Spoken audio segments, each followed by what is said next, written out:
Welcome to unique coaching. আজকে আমরা দেখব এডেক্সেল পাস্ট পেপারে ক্যামব্রিজ পাস্ট পেপারে অ্যাডমেটস এর কোশ্চেন। তো আমরা শুরু করি। এখানে একটা পেপার 2 কোশ্চেন আছে, আমরা সেটা 1 বাই 1 করে সলভ করব। তো এখানে একটা কার্ভ দেয়া আছে y = x + 1 * x - 1 * x + 2। তাহলে এই কার্ভটা হচ্ছে আমার একটা কিউবিক ইকুয়েশন, কারণ তিনটা ফ্যাক্টর থাকলে কি হবে, এটা কিউবিক।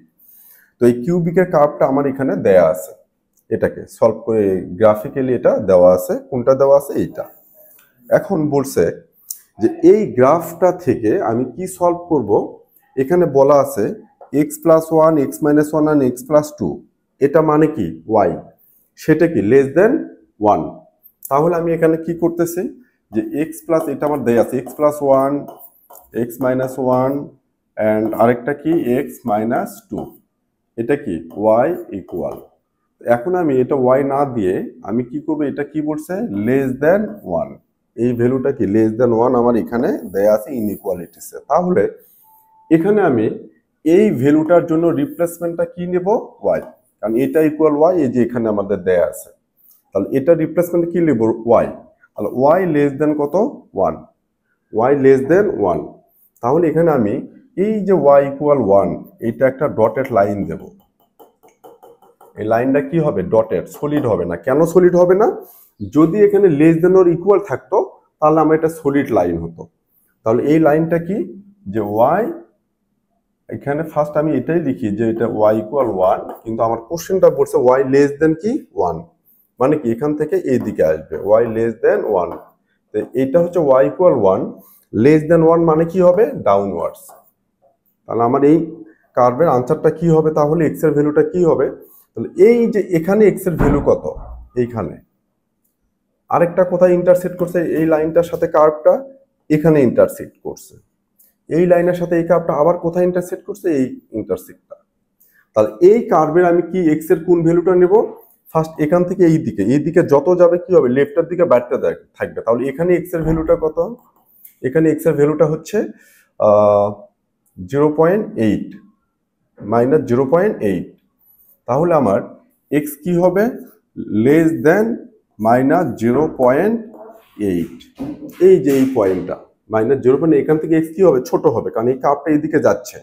এদিকে যত যাবে তত এটা কি হবে, x এর ভ্যালুটা ছোট হতে থাকবে। That's why x less than -0.8 এইটা।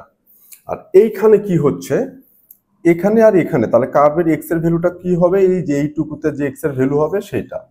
তাহলে এই পয়েন্ট আর এই পয়েন্টের মাঝখানে যে কার্ভটা আছে, যেহেতু এইটুকু লেস দেন, এইটুকু হবে হচ্ছে আরেকটা আনসার, এবং সেটা কি হচ্ছে, একটা রেঞ্জ হচ্ছে। তো রেঞ্জটা কি, এখানে x এর ভ্যালু ধরলাম 0.6, আর এখানে x এর ভ্যালু কত আসতেছে 2.1।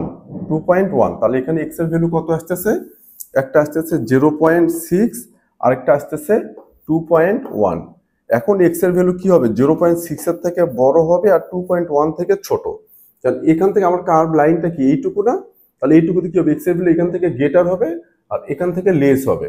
এর জন্য x 0.6 less than x and less than 2.1। তাহলে x এর ভ্যালু কি হচ্ছে, 0.6 থেকে গ্রেটার এন্ড 2.1 থেকে লেস। এটা কিন্তু একটা কনজিকিউটিভ রেঞ্জ হবে, কারণ কি, যেটা আমার একটা কাভার্ড এরিয়া শো করবে।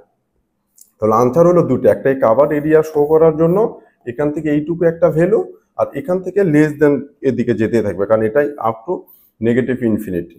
দ্যাটস ওয়াই আমার এই আনসারটা হবে এইটা এন্ড এইটা, দুটো একসাথেই হবে আনসার। তাহলে আমার আনসারটা কি হবে, এখান থেকে x লেস দেন -0.8 এন্ড আরেকটা কি আনসার হবে, 0.6 less than x less than 2.1। এখানে একটা ইম্পর্টেন্ট কথা যেটা, সেটা হলো এখানে যদি আমার লেস দেন অর ইকুয়াল থাকতো তাহলে কিন্তু আমি এখানে less than or equal use করতাম, এখানে less than or equal use করতাম। যদি এখানে লেস দেন কি থাকতো, লেস দেন অর ইকুয়াল যদি 1 থাকতো, তাহলে এটা আমার y হবে, আর এখানে যে ভ্যালুটা থাকবে এটাকে y রিপ্লেস করলে y লেস দেন দিস, তারপর y ইকুয়াল, আমি এই 1 লাইনটা ড্র করলাম, দেন এখান থেকে ডাউনওয়ার্ডস। আর যদি এটা আপওয়ার্ডস বলতো তাহলে কিন্তু উল্টাটা হয়ে যেত। তখন আবার আনসারটা হতো এখান থেকে এটা কনজিকিউটিভ রেঞ্জ হতো, আর এক্সটা এখান থেকে কি হতো, গ্রেটার হয়ে যেত। সো আজ এই পর্যন্তই।